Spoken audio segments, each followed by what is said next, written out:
And Joe Biden made a stop at UW-Eau Claire this morning, campaigning for President Obama. His message to students was clear. He wants to make sure they aren't going bankrupt, having to pay for their college degrees. NBC 26's Brian Miller has more on Biden's message. He joins us live at 6. Thank you, Casey. Mitt Romney and Paul Ryan are trying to become the first Republican ticket to turn this state red since 1984. The Democrats are campaigning in full force in an attempt to keep Wisconsin blue. Hello, Wisconsin! Vice President Joe Biden making his second stop to the Badger State in as many weeks. Gosh, it's good to be back on campus. Turning the focus to education.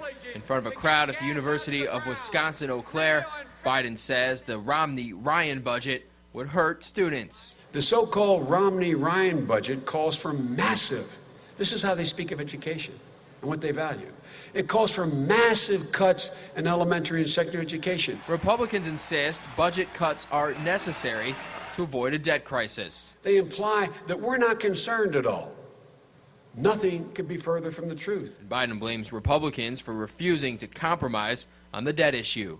They have rejected every single proposal if it contained $1, 1 cent in additional cost to people making $1 million or more. Biden met with supporters after his speech, posing for photos, even kissing a baby, in an attempt to win over what has turned into a battleground state in 2012.